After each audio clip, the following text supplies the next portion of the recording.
Ethan is a spoiled, arrogant rich kid. Just hours ago he was casually playing games, tossing money onto the table and looking down on everyone around him. But when he's left behind on a highway rest stop, robbed of his cash and wandering alone in the cold night, he experiences true helplessness for the first time. That's when a poor elderly security guard steps forward, takes him home, gives him food and a place to sleep.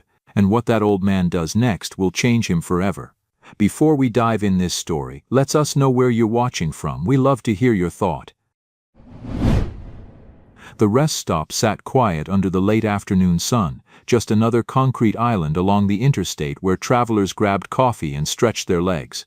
Inside the small convenience store, Ethan sat slouched in a plastic chair, earbuds jammed in his ears, thumbs dancing across his phone screen. He didn't look up when his parents walked past, didn't acknowledge them at all. The rest stop was quiet. Ethan sat slouched in a plastic chair, thumbs moving across his phone screen. Earbuds blocked out everything around him. Across from him, his feet rested on another seat. Nike limited edition sneakers, $300 a pair, dirty soles right on the furniture. The jacket hanging on his chair probably cost more than the attendant made in a week. "Excuse me, young man." A rest stop attendant approached, carrying a tray with a wet cloth. "I need to wipe down this table." Ethan pulled out one earbud, barely glancing up. "So wipe it. Could you move your feet, please?" He rolled his eyes but didn't move. The attendant reached around him carefully, trying to clean what she could. As she stretched to reach the far corner, her elbow caught the edge of Ethan's open soda can. It tipped, spilling across the table and dripping onto his expensive sneakers. Ethan jumped up. "Are you serious right now? I'm so sorry. I didn't mean." "You didn't mean to?" His voice rose, loud enough that other travelers turned to look. "Do you have any idea how much these cost?" "Of course you don't. You probably make minimum wage." The woman's face flushed. She grabbed napkins, trying to help, but Ethan jerked his foot away. "Don't touch them. You've done enough damage." "Ethan," his father's voice cut through the space. Both parents had appeared at the table, their expressions tight. "That's enough. She ruined my shoes. It was an accident," his mother said quietly. "Apologize. Apologize. For what? She's the one who—" "Now." His father's tone left no room for argument. Ethan stared at them, jaw clenched. Then he looked at the attendant, who stood there with her handful of napkins, eyes down. "Fine. Whatever. Sorry." The word came out flat, empty. The woman nodded and hurried away. "Your behavior is unacceptable," his mother said, keeping her voice low. "We taught you better than this. She should watch what she's doing. Isn't that her job, to serve people?" His father's expression hardened. "People aren't beneath you because they work in service. I didn't say they were beneath me. But we're paying customers. Money talks, right? Isn't that what you always say in your business meetings?" Ethan pulled out his wallet, thick with bills. He peeled off 320s and tossed them on the still wet table. "There, that should cover it. Maybe she can buy herself some coordination lessons." He shoved his wallet back in his pocket, jammed both earbuds in, and walked away before either parent could respond. The automatic doors slid open, and he stepped outside into the parking lot, anger buzzing in his chest. Behind him, through the glass doors, his parents stood at the table. They didn't follow him. They didn't call his name. His mother looked at his father. Neither spoke for a long moment. Then his father pulled out his phone, typed a quick message, and put it away. They picked up their coffee cups, gathered their things, and walked toward the exit, but they turned right, toward the parking lot's far end, away from where Ethan had gone. A man in a plain gray jacket, sitting in the corner of the rest stop, set down his newspaper. He watched Ethan through the window, then glanced at his own phone as it buzzed. He read the message, nodded to himself, and stood up. He walked to his car, started it, and backed into a spot with a clear view of the parking lot entrance. Then he waited. 15 minutes later, Ethan came back inside. His anger had cooled enough that he'd realized the time. They needed to get back on the road if they were going to reach the hotel before dark. He pushed through the doors, scanning the seating area. Not there. He checked the restrooms. Empty. A small knot of worry started in his stomach. He walked quickly to the parking lot. Their car was gone. Ethan stood in the empty parking space, staring at the oil stain on the pavement where the vehicle had been. He pulled out his phone, his fingers suddenly clumsy. He called his mother. It rang 4 times, then went to voicemail. He tried his father. Same thing. "This isn't funny," he said out loud to no one. He looked around the parking lot, expecting to see their car circling back, his parents ready to deliver some lecture about respect and gratitude. But the minutes ticked by. 5, then 10. The sun was lower now, casting long shadows across the pavement. A cold wind picked up, cutting through his designer jacket that looked good but wasn't actually warm. Ethan called again, and again, voicemail every time.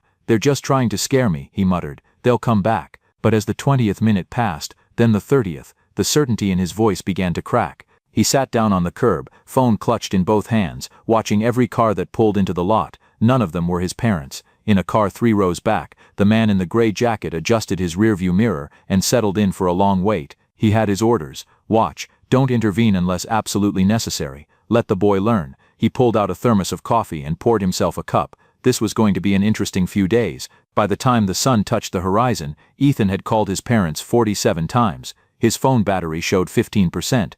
The rest stop was emptying out as the dinner hour approached. Travelers either settled in for the night at nearby motels or pushing through to their destinations. Ethan stood up from the curb, his legs stiff. Fine, if they wanted to play this game, he'd just get home himself. How hard could it be? He had money, he had a phone, he wasn't some helpless kid. He walked back inside and approached the counter where a different attendant was working the evening shift. "Excuse me, how do I get to the city from here?" The woman looked up from her magazine. "Which city?" "The city. You know, downtown. The financial district." She blinked. "Honey, there's 3 major cities within 100 miles of here. You need to be more specific." Ethan's jaw tightened. He pulled out his phone and showed her his home address. "Oh, that's a good ways from here. You're looking at maybe 80 miles. You'll need to catch a bus into town first, then transfer to the metro line. Where's the bus stop?" "About 2 miles down the road, but the last bus already left for the day. Next one's not till 6 tomorrow morning." 2 miles.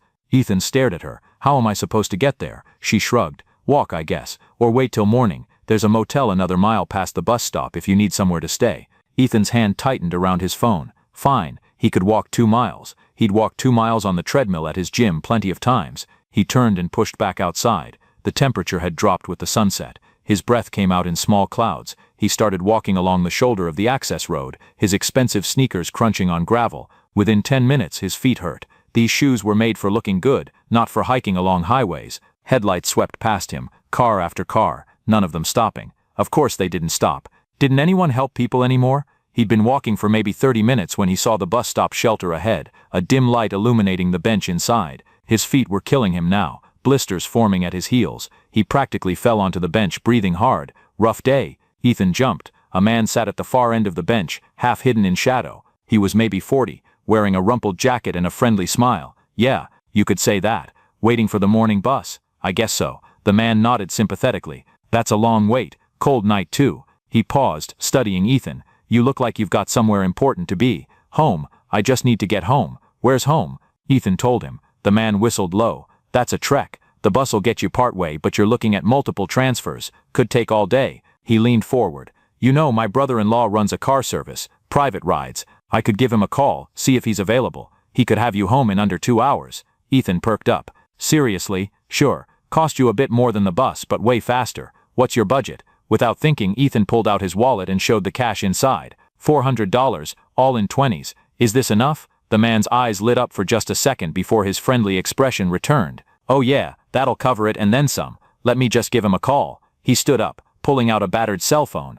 "Tell you what, it's loud out here with the traffic. Let me just step over there where I can hear better. You stay put, okay? Keep your stuff safe." He started to walk away, then turned back. "Hey, actually, can I borrow your phone? Mine's almost dead and I need to text him the pickup address." Something flickered in Ethan's mind, but he was tired, cold and desperate. The man had such a friendly face, and he was helping, wasn't he? "Sure." Ethan handed over his phone. "Great. And hey, better give me the wallet too. My brother-in-law will need the payment up front. Company policy." Ethan hesitated. "Can't I just pay when he gets here?" "Normally, yeah, but this late at night, he won't come out without payment secured first. Too many people flake on late calls. But don't worry, I'll hand it right to him, and he'll give you a receipt." The man's smile was so reassuring, so trustworthy. Ethan pulled out his wallet and handed it over. "Perfect. Be right back." The man walked around the corner of the shelter. Ethan heard him talking, though he couldn't make out the words. He waited, shivering, wrapping his arms around himself. 1 minute passed, then 2.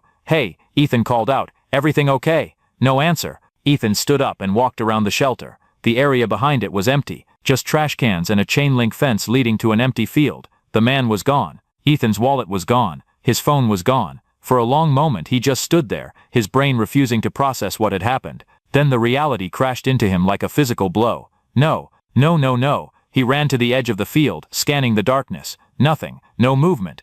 No sound except the distant rush of traffic on the highway. "Come back," he screamed into the empty night. "That's mine. Come back." but the darkness swallowed his words, giving nothing back. Ethan sank to his knees on the cold pavement, hands pressed to his head. $400. His phone, his ID, everything, gone. And for the first time in his life, Ethan realized that money couldn't fix what happened when you had no money. The night pressed down on Ethan like a weight. He'd walked back toward the rest stop, but it had closed for the night, metal shutters pulled down over the entrance. The parking lot was empty now except for one semi-truck, its driver presumably asleep in the cab. Ethan tried the doors anyway. Locked. He cupped his hands against the glass and peered inside. Dark. Empty. The bathrooms were inside. Unreachable. So was warmth. So was any hope of help. He was alone. The wind picked up, cutting through his jacket. His stomach growled, a hollow ache that reminded him he hadn't eaten since lunch, back when he'd been a different person, back when he'd had parents and money and a phone and a future that extended beyond this parking lot. He found a bench near the building's side wall, partially sheltered from the wind. He sat down and pulled his knees to his chest, trying to conserve warmth. The metal bench was so cold it hurt to sit on. Hours passed. Ethan didn't sleep. How could he? Every sound made him jump. Every passing car made him hope irrationally that his parents had come back, but they never did. The cold seeped into his bones. His teeth chattered. His fingers went numb inside his pockets. He thought about the thermostat at home, how he'd complained when his mom set it at 68 instead of 72, how he'd demanded she adjust it because he was freezing. He hadn't known what freezing meant. When the first gray light of dawn touched the sky, Ethan's whole body ached. He stood up, his joints creaking like an old man's. He needed water, food, warmth, something. He started walking, no destination in mind, just moving to generate heat. The access road stretched out in both directions, empty and unwelcoming. He chose a direction at random and walked. After what felt like hours but was probably only 45 minutes, he came to a small park, just a patch of grass, some playground equipment, and a covered pavilion with picnic tables. But in the corner, he saw an old man with a push mower, cutting the grass in neat rows. Ethan stumbled toward him, his legs weak. "Excuse me, sir." The old man looked up. He was maybe 70, with weathered skin and kind eyes. He turned off the mower. "You all right, son? You look half frozen." The man's expression shifted from curiosity to concern. "When's the last time you ate?" "Yesterday. Lunch." The old man nodded slowly, taking in Ethan's expensive but dirty clothes, his hollow eyes. "Wait here." He walked to an old pickup truck parked nearby, and returned with a paper bag. Inside was a sandwich, slightly squashed, and a bottle of water. "Made this for my lunch, but you need it more than me." Ethan took it with shaking hands. "Thank you." He tore into the sandwich, not caring that it was just plain peanut butter and jelly. It was the best thing he'd ever tasted. The water was even better, cold and clean, washing the dust from his throat. The old man watched him eat, then said, "Name's Henry. What's yours?" "Ethan." "Well, Ethan, you want to tell me why you're out here alone?" Ethan explained, leaving out the parts that made him look bad, just focused on being left behind and robbed. Henry listened without interrupting. "That's a rough situation," Henry said when Ethan finished. "You got family you can call?" "My phone got stolen with everything else." Henry pulled out his own phone, an old flip model. "Use mine." Ethan took it and dialed his mother's number. He knew it by heart, had never needed to actually remember it before since it was just programmed in his phone. It rang, and rang. No voicemail this time, just endless ringing until the call disconnected. He tried his father. Same thing. "They're not answering." Henry took his phone back and studied Ethan's face. "You got anywhere else to go? Friends nearby? Other family?" "No. Everyone I know is in the city." "That's a problem." Henry rubbed his jaw, thinking, "Look, I've got a small place near here, nothing fancy, but it's warm and there's food. You can stay in my tool shed tonight while we figure something out. Can't have you freezing out here." Ethan felt something crack inside his chest. This stranger, this old man with calloused hands and worn clothes, was offering help, real help. Not because he had to, not because there was anything in it for him, just because it was the right thing to do. "I don't deserve this," Ethan whispered. "Deserve's got nothing to do with it, son. You're in trouble. I can help. It's that simple." They walked together to Henry's property, about half a mile down a dirt road. It was modest, a small house with peeling paint, a vegetable garden, and a chicken coop. The tool shed was barely bigger than a closet, but it had a space heater and an old sleeping bag. "It ain't much," Henry said, "but it'll keep you warm." That evening Henry brought Ethan a plate of food, chicken and rice, simple but filling. They sat together on Henry's back porch as the sun set. "I've got to fix my fence tomorrow," Henry said, pointing to where several posts had fallen. "If you're staying, you're working." "Fair, fair," Ethan agreed. The next morning, Henry woke him before dawn. "Time to earn your keep." The work was brutal. Digging post holes in half-frozen ground, mixing concrete, holding posts steady while Henry secured them. Ethan's hands blistered within the first hour. His back screamed. His expensive sneakers filled with mud. "I can't do this," he gasped, leaning on the shovel. "Then don't," Henry said simply. "But the fence won't fix itself. And come tomorrow morning, my chickens are gonna get out and the neighbor's dogs are gonna get in. Then nobody eats." Ethan looked at the chickens, pecking peacefully in their coop. He thought about the eggs Henry had made for breakfast. He picked up the shovel and kept digging. By lunch, 3 posts were set. Ethan's whole body shook with exhaustion. Blisters had formed and popped on his palms, leaving raw, weeping skin. He sat on the ground, hands trembling, close to tears. Henry handed him work gloves. "Should have given you these at the start. My mistake. Why didn't you? Because you needed to feel it." Soft hands never learned a hard lesson. They worked until sunset. When the last post was secured, Ethan collapsed on the grass. He couldn't remember ever being this tired, this sore, this completely used up. "Good work," Henry said, standing over him. "Fence'll keep the animals safe now. The whole neighborhood benefits from what you did today." Ethan looked at his hands, bloody and raw. "I didn't do it for the neighborhood. No, you did it to survive, to earn your keep, but the result's the same either way. Good work helps people whether you mean it to or not." That night, in the tool shed, Ethan cried for the first time since being left behind, not because he was hurt or scared, but because he'd spent an entire day doing something that mattered, and nobody had paid him. Nobody had praised him beyond those 2 words from Henry, and somehow it felt more valuable than anything he'd ever been given. 2 days after Ethan arrived, Henry approached him at breakfast. "I've got a friend, Mary, lives about 3 miles from here. She's got more space than I do, and she's better equipped to help you figure out how to get home. I talked to her yesterday. She's willing to help." Ethan felt a flash of panic. Henry had become familiar, safe. The thought of leaving made his stomach knot. "Can't I just stay here? My place is too small, son, and Mary's got kids. You'd be better off there while we work on getting you home." Henry packed a worn duffel bag with some of his own clothes, oversized but clean, and a few supplies. They set out after lunch, walking along the shoulder of the rural road. No cars passed, just fields on either side, brown with winter dormancy. They'd been walking maybe 20 minutes when Henry stopped abruptly, his hand going to his lower back. "You all right?" Ethan asked. "Old injury acting up. Give me a minute." Henry eased himself down onto a fallen log by the roadside, his face tight with pain. He stretched carefully, breathing slow. Ethan stood there, shifting his weight from foot to foot. The sun was getting lower. At this rate they'd be walking in the dark, and Henry wasn't moving, just sitting there, eyes closed, working through whatever pain had seized his back. How much longer? The words came out sharper than Ethan meant them to. Henry opened one eye. "As long as it takes." Ethan exhaled hard through his nose, frustration building in his chest. This was taking forever. They should have driven, should have called someone, should have done anything except this slow, painful walk. He looked at the duffel bag sitting on the ground next to Henry. It wasn't heavy, maybe 15 pounds, but Henry had been carrying it the whole way without complaint. Ethan stared at it, then at Henry, still sitting, still breathing through the pain. Something shifted in Ethan's chest. Not a big thing, just a small crack in the wall of his own selfishness. He picked up the bag. "Let me carry it." Henry looked at him, surprised. "You don't have to." "I know." Ethan slung it over his shoulder. "But you do have to walk 3 miles with a bad back. So let me do this part." They sat in silence for another few minutes while Henry's back loosened. When the old man finally stood, he moved carefully, like his spine was made of glass. They started walking again. After about 10 steps, Ethan noticed Henry's limp. "Is it getting worse?" "I'll manage." "You're limping." "I'm old. I always limp." But the limp was getting more pronounced with every step.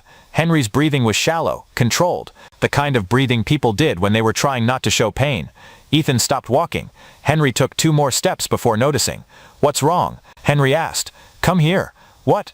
"Just come here." Henry limped back, confused. Ethan shifted the duffel bag to one shoulder, then offered his other arm to Henry. "You're going to hurt yourself. Lean on me." "Son, I don't need." "Yeah, you do. I can see it. So stop being stubborn and lean on me." For a long moment, Henry just looked at him. Then, slowly, he put his hand on Ethan's shoulder. Ethan felt the old man's weight shift, taking pressure off the bad leg. They walked the rest of the way like that, slowly, carefully, Ethan adjusting his pace to match Henry's, feeling each time the old man's grip tightened when pain shot through his back. It took almost 2 hours to cover the remaining distance. By the time Mary's house came into view, a small ranch-style home with a neat garden, the sun was setting. Ethan's shoulder ached from carrying the bag and supporting Henry's weight, but he didn't complain. Mary met them at the door, a woman in her 40s with kind eyes and worn hands. "Henry, you look terrible. Get inside and sit down." As Henry eased himself into a kitchen chair, Mary looked at Ethan, then at the duffel bag he was carrying, then at how carefully he was supporting Henry. "You must be Ethan." "Yes, ma'am. Henry said you needed help getting home." "Yes, ma'am. Well, come on in. Let's see what we can do." As Ethan stepped through the door, Henry caught his eye and gave a small nod.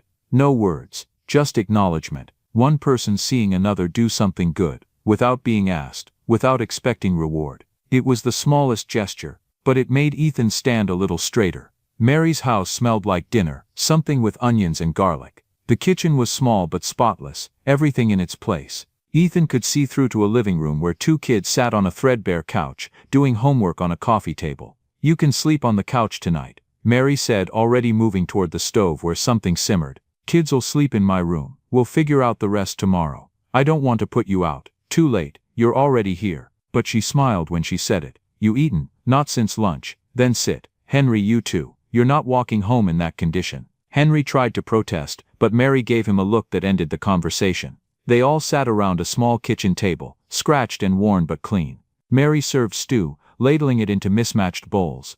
The kids came in without being called, a girl about 12 and a boy maybe 8. "Lucy, Tommy, this is Ethan. He's staying with us for a bit." "Ethan, these are my kids." Lucy looked at him with open curiosity. Tommy just nodded and started eating. The stew was simple but good.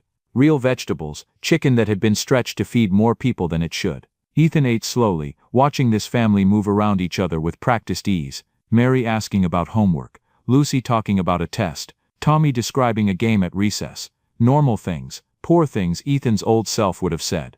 But sitting there with a full bowl and warm walls around him, it didn't feel poor, it felt like something else, something he didn't have a word for. After dinner, Lucy and Tommy cleared the table without being asked. Mary washed dishes while Henry dried, the two of them talking quietly about neighborhood news. Ethan stood awkwardly in the doorway, not sure where he fit. "You can help me with the table if you want," Lucy said, wiping it down with a damp cloth. Ethan took the cloth when she offered it and finished the corners she couldn't reach. "Mom says you got lost," something like that. "That's scary." "Yeah." He folded the cloth, handing it back. "Yeah, it was." That night, lying on the couch with a thin blanket Mary had given him, Ethan stared at the ceiling. Through the wall he could hear Mary reading to Tommy, her voice soft and patient.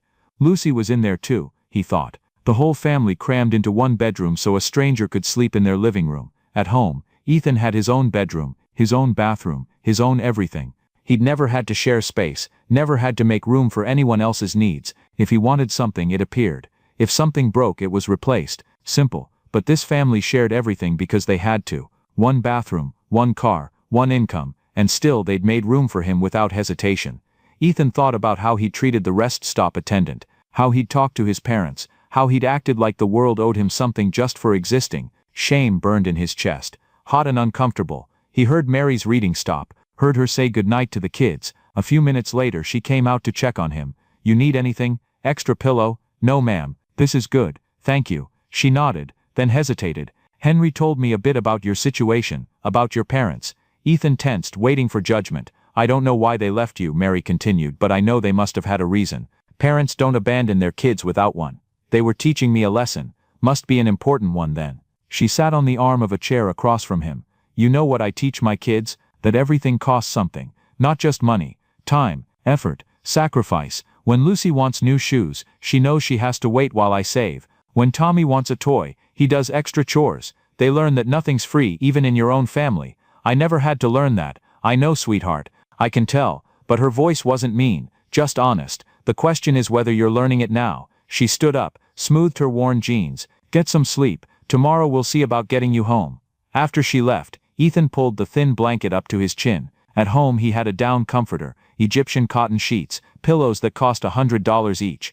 This blanket was probably from a discount store, the fabric rough against his skin, but he was warm, he was safe, he was fed, and for the first time since being left behind, he thought maybe his parents had been right, maybe he had needed this. Not the abandonment or the robbery or the cold night alone, but this, seeing how other people lived, learning that kindness didn't come from wealth, understanding that the things he'd taken for granted were luxuries other people dreamed of. He closed his eyes, and for the first time in days, he slept soundly. Morning came with the smell of pancakes.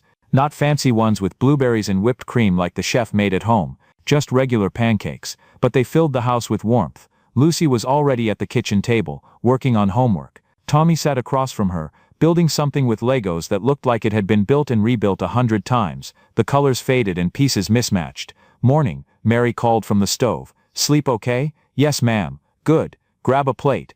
Then I need you to help Lucy with something in the garage after breakfast." After eating, Lucy led Ethan to a small garage that served as storage. Boxes were stacked haphazardly, some labeled, most not. "Mom wants to reorganize before winter," Lucy explained. We're supposed to sort things by type, tools in one area, holiday stuff in another, that kind of thing. Ethan looked at the chaos and sighed. This was going to take hours. They worked in silence for a while, Lucy directing where things should go. She was organized, efficient, bossy, actually. Ethan almost smiled. She reminded him of kids at his private school, the ones who always led group projects. These toys are from when you were little? Ethan asked, holding up a box of worn stuffed animals. Yeah, Mom keeps saying we should donate them, but I don't know. They're mine, you know? Yeah, I know. Ethan thought about his own room, filled with toys he'd played with once and forgotten. What's your favorite? Lucy pulled out a stuffed rabbit, one ear half detached, the fur matted.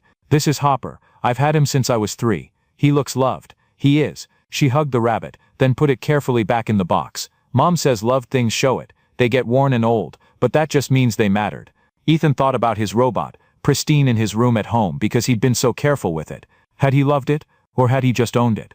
Tommy appeared in the garage doorway. Lucy, want to play? I'm busy. Please, you promised we could play after breakfast. I said maybe, and now I'm helping Mom. Tommy's face fell. He looked at the box of Legos in his hands, then back at his sister. Later, Tommy. I promise. Ethan watched him go, then looked at Lucy. You play with him a lot? When I can. He doesn't have many friends. Kids at school think we're weird because we're poor. The word hung in the air. Poor. Lucy said it, matter-of-factly. No shame, just truth. That's stupid, Ethan said. Yeah, but it's true anyway. Lucy moved another box. He's a good kid. He just gets lonely. That evening, after dinner, Tommy came back with his Legos. This time he approached Ethan. Want to build something?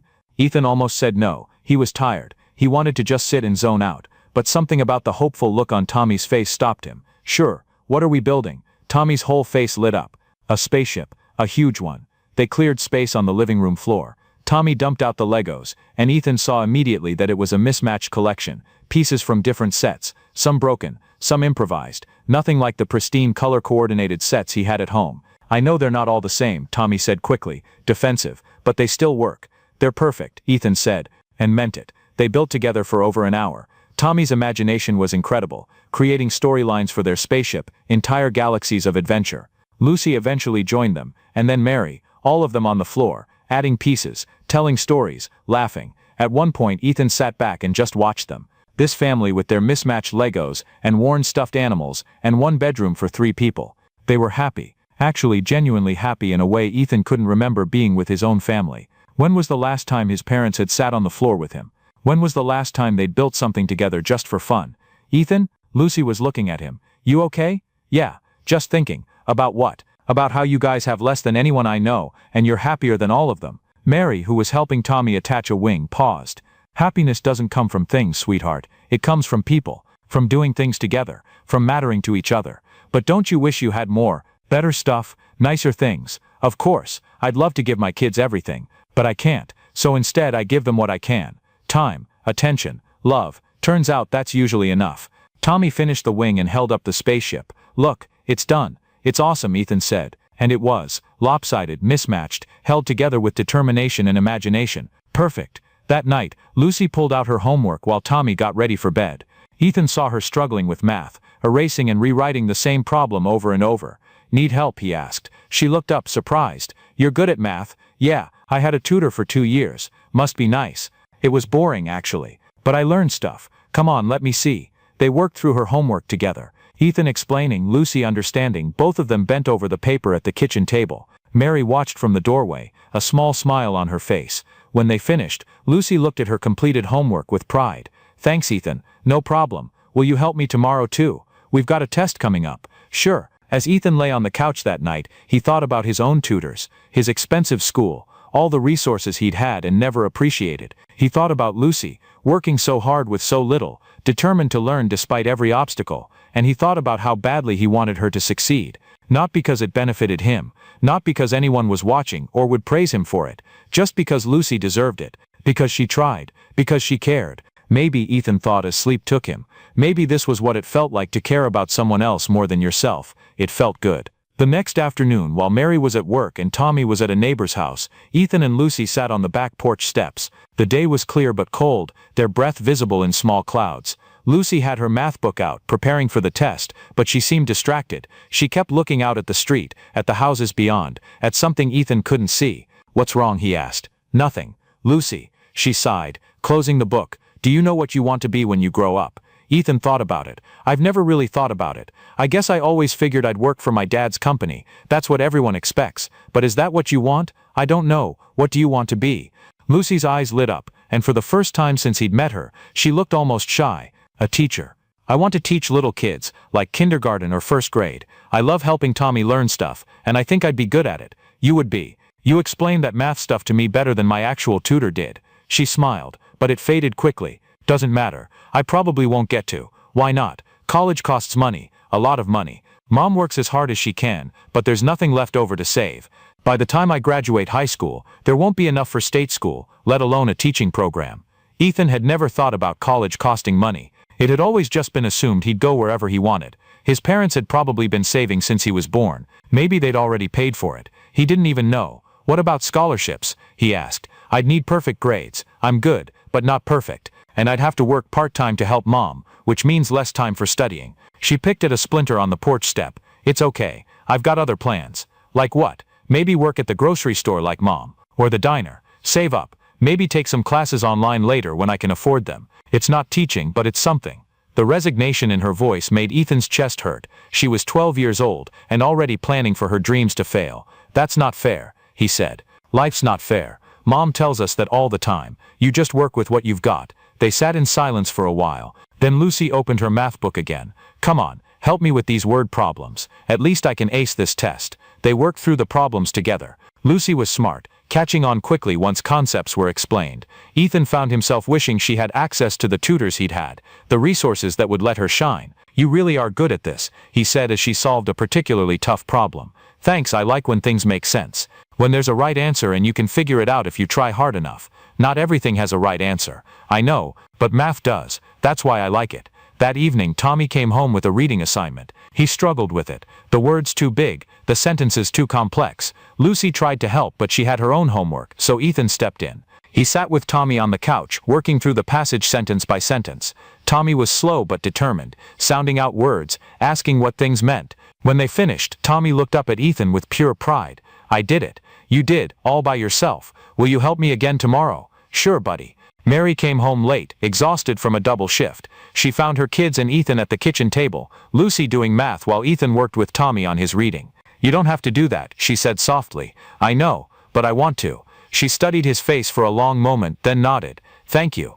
That night, as Ethan helped Lucy set up a corner of the living room as a quiet study space, she said, You know, when you first got here, I thought you were going to be mean. Why? Your clothes, the way you talked. You seemed like those rich kids at school who make fun of us. I probably would have been mean. A week ago, I definitely would have been. What changed? Ethan thought about Henry's fence, his blistered hands, the weight of carrying that duffel bag. He thought about Mary's thin blanket and her family crammed into one bedroom. He thought about Tommy's joy over mismatched Legos and Lucy's dream of teaching. I did, he said simply. Lucy smiled. Good, because I like this version better. Me too. And standing there in that tiny living room, helping a 12-year-old girl build a study corner from cardboard boxes and determination, Ethan realized something. For the first time in his life, he was proud of himself. Not because someone had praised him or given him a reward, but because he'd done something that mattered to someone else. It was a small thing, just a study corner, just some help with homework, but it was real, and it was his. On the fourth day at Mary's house, Ethan woke to Lucy and Mary talking quietly in the kitchen. He lay still on the couch, not quite eavesdropping but not announcing himself either. I can't buy them, baby. Not this month. The car needs new brakes and we're already behind. I know, Mom, it's okay. It's not okay. You need those books for your classes. The library only has 2 copies and they're always checked out. I'll share with someone, or copy pages during lunch. It's fine. But her voice wasn't fine. It was tight with disappointment, trying to be brave for her mother. Mary sighed.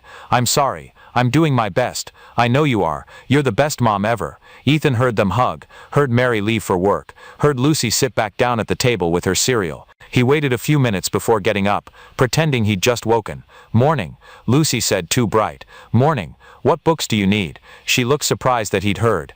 Just some workbooks for school. Don't worry about it. How much do they cost? Ethan, seriously, it's fine. How much? $60 for both of them. But I'll figure it out. $60. Ethan had spent that on a single meal without thinking, had left more than that as a tip just to show off, and now Lucy couldn't get books she needed because $60 might as well be $600. After breakfast, Ethan went through the duffel bag Henry had packed for him. His old clothes were at the bottom, dirty but still there. He checked every pocket, hoping maybe he'd miss some cash. Nothing. Then his fingers touched something else, hard plastic and metal. He pulled it out. His robot. He'd forgotten it was there, shoved into his jacket pocket before leaving the rest stop. The robot was small, about the size of his hand, intricately designed, limited edition. His parents had bought it for his last birthday from a specialty store in the city. $300. Not that the price mattered to them, it was the meaning that had mattered to Ethan. His dad had given it to him after dinner, just the two of them in his father's study. "You like engineering," his dad had said. "Maybe this'll inspire you to build something real someday instead of just playing games." It was one of the few times his father had talked to him about the future, about dreams, about potential. Ethan had kept the robot on his desk, looking at it every day. Sometimes he'd hold it while thinking through problems at school. It had become a talisman, a physical reminder that his dad believed he could be more than just a rich kid coasting on family money. Ethan turned it over in his hands, running his thumb over the detailed joints, the tiny LED eyes. He'd never played with it, never risked damaging it. He'd preserved it like a museum piece. His chest felt tight. He couldn't give this up. It was the only thing he had left from home. The only thing that connected him to his parents, to his life before. But $60 would buy Lucy's books. He sat there for a long time, the robot in his hands, his mind spinning. There had to be another way. Maybe he could call his parents, reach them somehow, ask them to send money. Maybe Mary had something he could trade. Maybe. He stopped himself. That was the old Ethan thinking, looking for the easy way out, looking for someone else to solve the problem.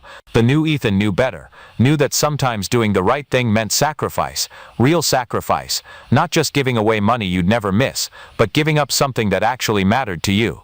Lucy wanted to be a teacher. Lucy worked harder than anyone Ethan knew, with less than anyone deserved, and she couldn't get $60 worth of books because life was unfair, and money was tight, and dreams were expensive. Ethan could fix that. Right now, today, he just had to let go. His hands shook as he stood up. He wrapped the robot carefully in a spare t-shirt and put it in his pocket. Then he went to find Lucy. "I need to go into town. Is there a bus or something?" "There's a bus that runs twice a day. Where are you going?" "Just need to take care of something." "When's the next one?" "In about an hour." "You okay?" "Yeah, I'm good." The bus ride took 20 minutes. Ethan asked the driver where he could sell electronics and got directed to a second-hand shop 3 blocks from the bus stop. The shop was cramped and crowded, every surface covered with used items. Video games, old phones, tools, jewelry, everything people had sold when they needed cash more than possessions. An older woman behind the counter looked up when he entered. "Help you?" Ethan pulled out the robot still wrapped in the shirt. His hands were shaking harder now. He unwrapped it slowly, setting it on the counter. "I need to sell this." The woman picked it up, examining it with a practiced eye. She turned it over, checked the joints, pressed the button that made the eyes light up. "This is quality. Where'd you get it?" "It was a gift. Parents know you're selling it."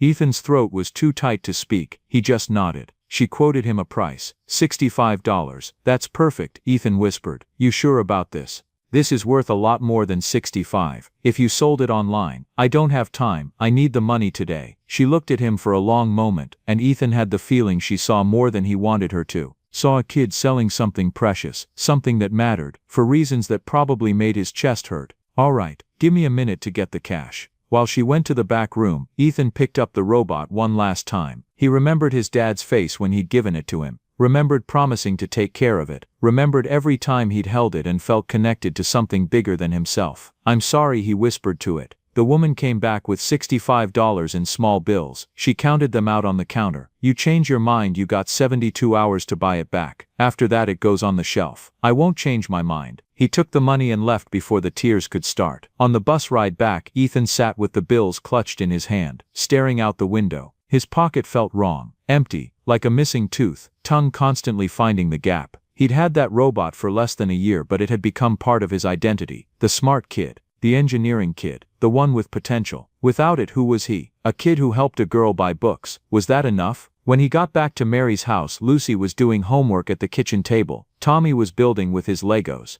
Everything was normal, ordinary. Ethan put the money on the table in front of Lucy. She looked at it, confused. What's this? For your books, and some left over for whatever else you need. Ethan, where did you get this? I sold something. What did you sell? You don't have anything. He couldn't meet her eyes. It doesn't matter. Just buy the books, okay? Lucy stared at the money, then at him. Her eyes were wide, starting to glisten. Ethan, what did you sell? Something I didn't need anymore. That's a lie. Tell me the truth. Lucy, tell me. So he did. Told her about the robot, about what it meant, about selling it. He didn't cry while he explained, but his voice cracked twice, and he had to stop to breathe. When he finished, Lucy was crying openly. You can't give up something that important for me. I'm not worth— Yes, you are. Ethan's voice came out fierce, almost angry. You're worth that and more. You work harder than anyone I know. You want to help people. You deserve those books and everything else you need to make it. But it was from your dad. I know, and maybe that's exactly why I needed to let it go. To prove I can be more than just his rich kid with expensive toys. To prove I can do something that actually matters. Tommy had stopped building.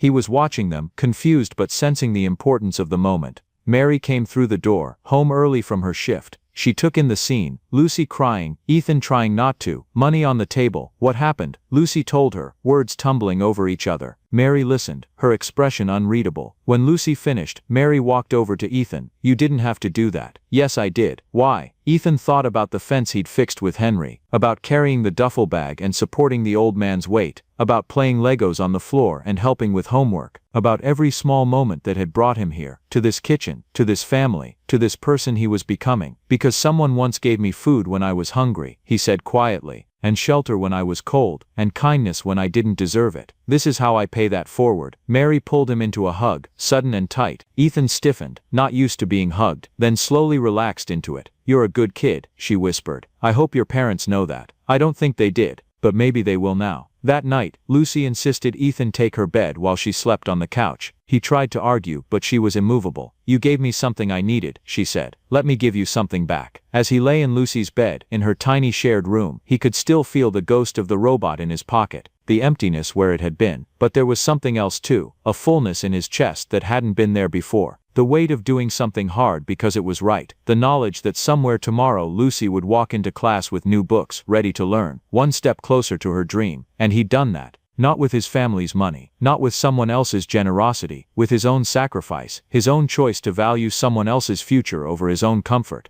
The emptiness in his pocket didn't feel so bad anymore. It felt like freedom. The next morning started like the others. Breakfast at the small kitchen table, Lucy excited about her new books that they'd pick up that afternoon. Tommy chattering about building a new spaceship. Normal, comfortable. Then the doorbell rang. Mary answered it, and Ethan heard voices, familiar voices. His whole body went cold. His parents walked into the kitchen. They looked exactly the same. His mother in her elegant coat, his father in the suit he wore for casual meetings, composed, collected, wealthy, and behind them, almost invisible, was the man in the gray jacket, the security guard who'd been watching from a distance all along. Ethan stood up from the table so fast his chair almost fell over. You're here. Hello, son, his father said. We've been here the whole time, his mother added gently. Well, nearby. Lucy and Tommy had gone silent, sensing the tension. Mary stood in the doorway, arms crossed, watching. The whole time? Ethan's voice shook. You've been watching me this whole time? Marcus has. His father gestured to the security guard. Making sure you were safe. We were never far. Ethan felt like the floor was tilting. So this was all planned? The rest stop? You driving away? All of it? Yes. Why? The word came out as almost a shout. Lucy flinched. His mother stepped forward. Because nothing else was working, sweetheart.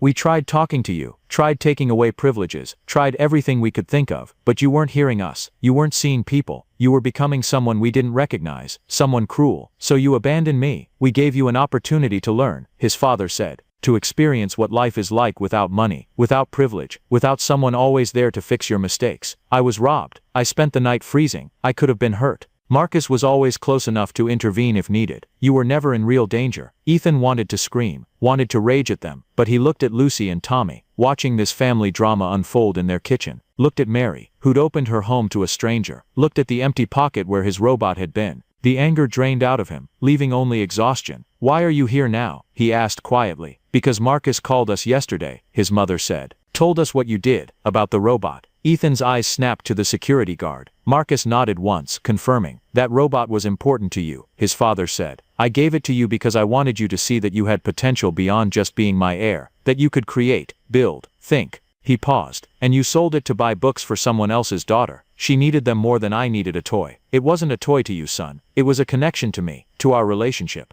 to your future. His father's voice was thick with emotion. And you gave it up anyway, for someone you barely knew, because it was the right thing to do. His mother was crying now, trying to hide it. That's when we knew you'd learned what we'd hoped you'd learn. Which is what exactly? Ethan's voice was bitter. That rich people are terrible, that I should feel guilty for having money. No. His father shook his head. That money doesn't make you better than anyone else. That kindness isn't transactional. That sometimes the most important thing you can do is sacrifice something you value for someone who needs it more. Ethan looked at Mary. Did you know? Were you part of this? No, Mary said firmly. I had no idea. Henry and I just saw a kid who needed help. That's all. Henry, he knows now, his mother said. We contacted him yesterday to thank him, to offer compensation for his time and trouble. He refused it, his father added, a note of respect in his voice. Said you'd already paid him back by fixing his fence. Said you'd earned your keep fair and square. Of course Henry refused. Henry didn't help people for reward. He helped because it was right. Ethan sat back down, suddenly too tired to stand. His parents pulled out chairs and sat across from him. For a long moment nobody spoke. I'm sorry, Ethan finally said, for how I acted, for who I was becoming. We're sorry too, his mother said, for letting it get that far, for not seeing sooner that we were raising a child who thought money was love and privilege was power. I still don't think what you did was right.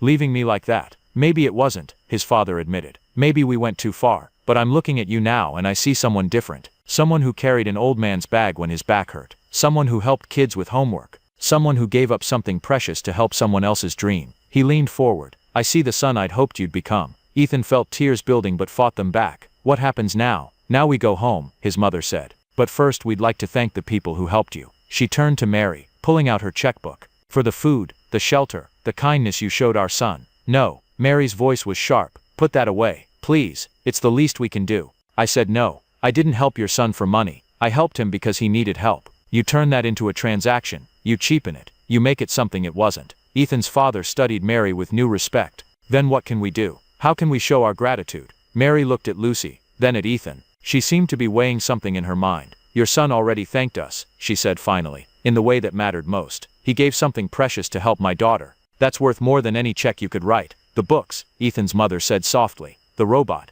Yes. Ethan's father was quiet for a moment. Then he said, what if we could help Lucy? Not as payment, as investment, in her future. We have connections to scholarship programs, academic resources. If she's as bright as our son says, and as hard-working, she deserves every opportunity to succeed. Mary's eyes narrowed. Charity. Partnership. Ethan's mother corrected. We have resources. You have a daughter with dreams. Let us help open doors. What she does with those opportunities is up to her. Her success or failure will be hers alone. We're just offering a chance. Lucy, who'd been silent through all of this, spoke up. What kind of help? SAT prep courses. Application support for scholarships. Tutoring if needed. Introduction to teachers' colleges with strong financial aid programs. Ethan's father looked at her directly. I'm not promising you'll become a teacher, but I'm promising you'll have the same shot at it that our son has had at everything. Why? Lucy asked. Why would you do that for me? Because you helped our son become a better person, his mother said simply. That's worth more than you know. Mary looked at Lucy. It's your choice, baby. Lucy looked at Ethan. He nodded, trying to tell her it was okay, that his parents might be complicated but they kept their word. Okay, Lucy said quietly. Thank you. As Ethan's parents worked out details with Mary, Ethan walked outside with Lucy and Tommy.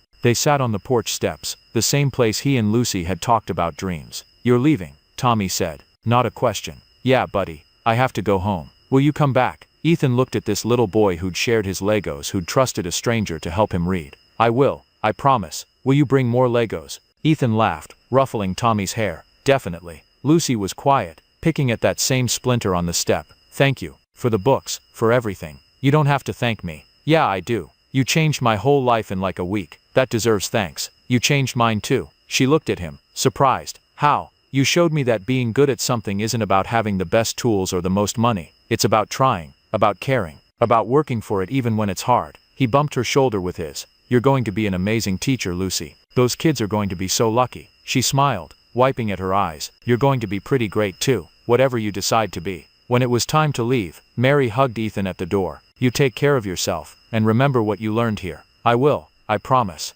In the car driving away, Ethan watched Mary's house disappear in the side mirror. His mother reached back and squeezed his hand. We're proud of you, sweetheart. I sold the robot you gave me. I know, and that's exactly why we're proud. His father glanced at him in the rearview mirror. The robot was meant to inspire you to build something. Turns out you did. Just not what I expected. What did I build? Character, son. You built character. Ethan leaned back in the expensive leather seat, exhausted. He thought about the thin blanket at Mary's house, the mismatched Legos, the study corner made of cardboard boxes and hope. He thought about his robot, sitting in a secondhand shop, waiting for someone else to treasure it. And he thought about Lucy, walking into class with new books, one step closer to her dream. The emptiness in his pocket didn't hurt anymore. It felt like the space where something better could grow. 3 weeks later, Ethan stood in his bedroom at home, staring at the space on his desk where the robot had lived. His parents had offered to replace it, to buy him the newest model, the upgraded version. He'd said no. Some things weren't meant to be replaced. School had started again. The other kids at his private school seemed different now. Or maybe Ethan was different. He noticed things he'd never seen before. How some kids always had new stuff while others wore the same clothes every week. How some bragged about vacations while others went quiet when travel came up. He noticed who was kind, and who was cruel, who helped and who hurt, and he noticed that he'd been cruel, a lot. In the cafeteria one day, he saw a younger student drop his tray, food spilling everywhere. The other kids laughed. The boy's face turned red, tears starting. The old Ethan would have laughed too, or ignored it,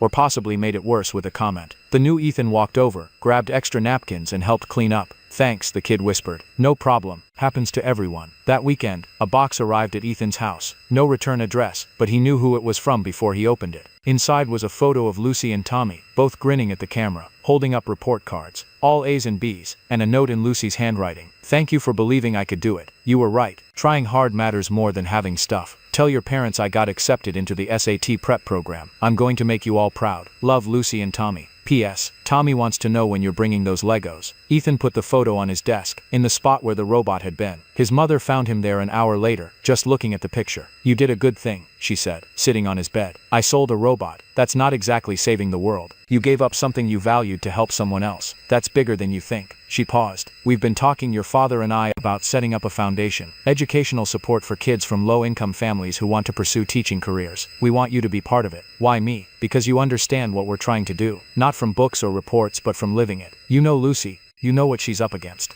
You can make sure we're actually helping, not just throwing money at a problem." Ethan thought about it, about Lucy's determination, Tommy's dreams, Mary's sacrifices, about how many other kids out there were just as deserving but didn't have anyone to open doors. "Okay, I'm in." His mother smiled. "We're having the first planning meeting next week. We'd like you there." After she left, Ethan pulled out his phone. He'd gotten a new one, of course, with all the features and upgrades. But he used it differently now. Less gaming, more research. He'd been looking into educational programs, scholarship opportunities, ways to actually help. He texted Lucy, "Got your photo. Congrats on the report card. And tell Tommy I'm working on the Lego situation." Her response came fast. "You don't have to bring anything. Just come visit. I want to, and I'm bringing Legos anyway. Deal with it." "Okay, bossy. Miss you. Miss you too." The next day at school, Ethan noticed a girl sitting alone at lunch. She was new, he thought. Or maybe not new, maybe just invisible. He'd never noticed her before, but then again, he'd never noticed much before. She had one small container of food, eating slowly like she wanted to make it last. Her clothes were clean but worn. Everything about her screamed trying to fit in but can't quite afford to. The old Ethan would have walked past. The new Ethan sat down across from her. "Hi.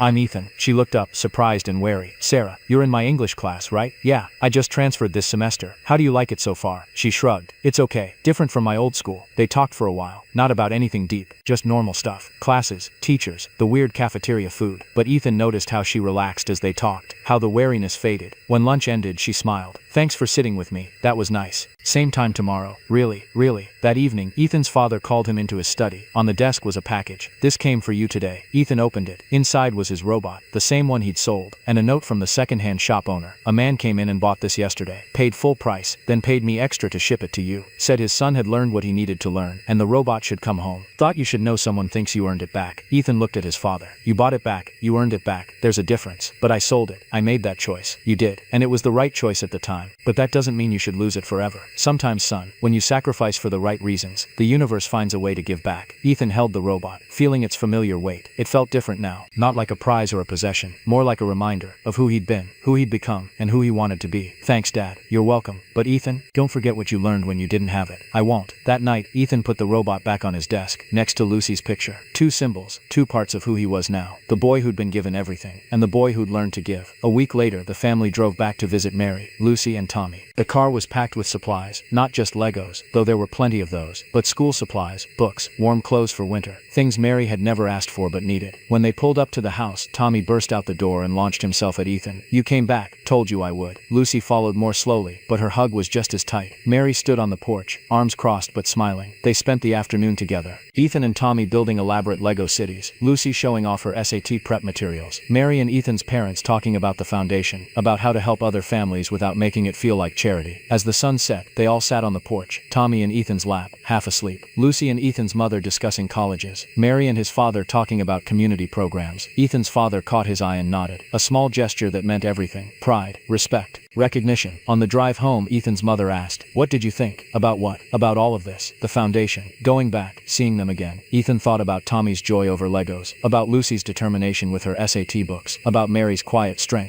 "I think this is what being rich should mean. Not having stuff, but having enough to help others get what they need." His father glanced at him in the mirror. "When did you get so wise?" "When I spent a week without anything, and learned that the best things in life aren't things at all." His mother smiled. "Your robot's back on your desk." "I know. How does it feel?" Ethan thought about the empty pocket, the secondhand shop, the choice he'd made, about sacrifice and growth, and becoming someone new. "It feels good to have it back, but it felt better to give it away." "Why?" "Because when I sold it, I was choosing someone else over myself for the first time in my life. That mattered more than the robot ever could." They drove in comfortable silence for a while. Then Ethan said, "I want to do more, with the foundation, not just donate. I want to work, find kids like Lucy, help them, actually make a difference." "That's a big commitment," his father said. "I know, but I want to do it anyway." His parents exchanged a look, then his mother said, "Okay, let's make it happen." Months passed. The foundation grew. Ethan spent weekends visiting families, learning their stories, finding ways to help. He failed sometimes, made mistakes, learned that good intentions didn't always equal good results, but he kept trying. Lucy got into a state university with a full scholarship. She called Ethan crying with joy. Tommy learned to read at grade level, then above. His teacher said he had real potential. Sarah, the girl from the cafeteria, became one of Ethan's best friends. She introduced him to other students who needed help, who were struggling, who just needed someone to see them, and Ethan saw them, every single one. 1 year after being left at that rest stop, Ethan stood in the same parking lot. His parents had brought him back, said it was important to remember. "How do you feel?" his mother asked. Ethan looked at the bench where he'd spent that first cold night, at the spot where his parents' car had been when they drove away, at the rest stop that had been the beginning of everything. "Grateful," he said finally, "for all of it, the cold, the fear, the hunger, for Henry and Mary, and Lucy and Tommy, for learning what it means to have nothing so I could appreciate what it means to have everything." "Do you forgive us?" his father asked quietly, "for leaving you?" Ethan thought about it, really thought about it. "Yeah, I do, because you didn't leave me to hurt me, you left me to save me, from becoming someone cruel, someone who thought money was the same as worth." His mother hugged him. "You've grown up so much. I had to. The old me couldn't have survived out here." They got back in the car. As they pulled onto the highway, Ethan looked back one last time at the rest stop. A kid was sitting on the bench, looking lost, about Ethan's age, maybe younger, expensive clothes but scared eyes. Ethan almost told his father to stop, almost went back to help, but he didn't, because some lessons, the most important ones, couldn't be given. They had to be earned. Through cold nights and empty stomachs, through kind strangers and hard work, through sacrifice and growth, and becoming someone new. That kid would find his own Henry, his own Mary, his own moment of choice. And maybe, if he was lucky, he'd learn the same lesson Ethan had learned, that a child only truly grows up when they dare to trade what they love for what someone else needs, when they choose sacrifice over comfort, when they realize that being rich isn't about what you have, it's about what you're willing to give away.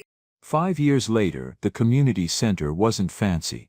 Just a renovated warehouse in a neighborhood most wealthy people drove past without looking. But inside, it was alive. 23 kids sat at tables working on homework, high schoolers helping middle schoolers, college students tutoring the younger ones. All of them here because they wanted to be, because someone had given them a chance. Ethan walked through the main room, 19 years old now, checking in with each table. Stopped at one where a girl struggled with algebra.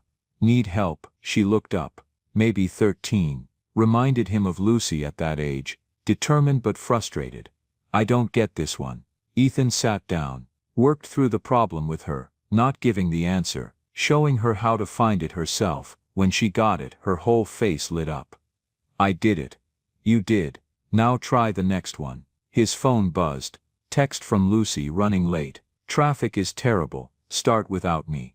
Ethan smiled. Lucy was in her 3rd year of college now. Education major, obviously. She volunteered at the center every Tuesday and Thursday. Said it kept her grounded. Reminded her why she was working so hard. The door opened. A woman came in with her son, maybe 9 years old, looking scared and hopeful at the same time. Ethan recognized that look, had worn it himself once. "Hi, I'm Ethan. You must be Mrs. Rodriguez." "Yes, this is my son Carlos. The school counselor said you might be able to help. He's falling behind in reading." "We can definitely help. Carlos, you like building things?" The boy nodded. "Me too. Come on, I'll introduce you to Tommy. He's great with reading and he's got this awesome Lego project going." As Ethan led them to another table, he saw Tommy look up. 20 years old now, working part-time at the center while taking classes at community college. Engineering. Naturally. All those hours building with mismatched Legos had sparked something real. "Tommy, this is Carlos. Think you can help him with his reading assignment?" "Sure thing." Tommy moved over, making space. "What are we working on?" Carlos pulled out his book. Tommy didn't jump straight into reading. Just started talking about Legos, about building, making the kid comfortable first, just like Ethan had done for him all those years ago. The circle continuing. Ethan's parents walked in carrying pizza boxes. They came every Tuesday, not as donors, as volunteers. Mom helping with college applications. Dad teaching basic financial literacy. 23 kids tonight, Mom said, setting down the boxes. "That's a record." 24. Carlos just arrived. Dad looked around the room, at all these kids from families who couldn't afford tutors or prep courses, getting help anyway, because one spoiled rich kid had learned a lesson 5 years ago at a rest stop. "We're making a difference," Dad said quietly. "They're making a difference," Ethan corrected, gestured at the kids. "We're just opening doors, they're the ones walking through." Lucy arrived 30 minutes later, breathless and apologizing.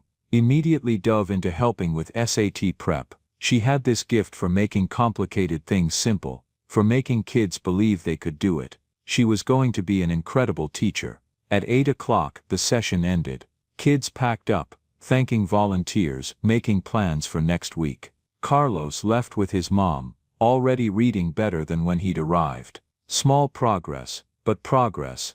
As they cleaned up, Sarah, Ethan's friend from school now studying social work, said, "I heard back from the grant committee. We got the funding." "How much?" "Enough to open 2 more centers, one across town, one in the next county over." Ethan felt that familiar flutter in his chest, the one he got when something good was about to happen for people who deserved it.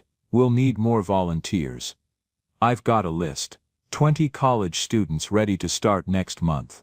After everyone left, Ethan sat alone in the empty center, looked at the tables where kids had been working, at the bulletin board covered with college acceptance letters from past students, at the photo of Henry that hung near the entrance. Henry had died 2 years ago, peaceful, in his sleep, but his lessons lived on in this place. In every kid who learned that hard work mattered, that kindness was real, that people helped because it was right, not because they'd get something back. Ethan's phone buzzed again. Text from Mom, "Your father and I are proud of you." Every single day, he looked at his reflection in the darkened window, saw a young man who'd been broken down and built back up, who'd learned that privilege was a responsibility, not a right, who'd discovered that the best way to honor a gift was to give it away. The robot sat on his desk at home, next to Lucy's photo, next to a picture of Henry's fence, next to his college acceptance letter that he'd almost turned down to work at the center full-time. Mom had talked him out of that, said education mattered, that he could do more good with a degree. She'd been right. Tomorrow he had class, business administration and non-profit management, learning how to scale what they were doing, how to help more kids in more places. But tonight, he was just a kid who'd learned a lesson at a rest stop 5 years ago. That the measure of a person wasn't what they had, it was what they gave. And Ethan was just getting started. He turned off the lights, locked the door and walked to his car, drove past the neighborhood that most wealthy people ignored, saw the lights in windows, families making dinner, kids doing homework, people living lives that mattered even though they'd never be rich. And he smiled, because he'd learned something his parents couldn't teach him with words. That the richest life wasn't measured in dollars, it was measured in difference made. And by that measure, Ethan was wealthy beyond belief.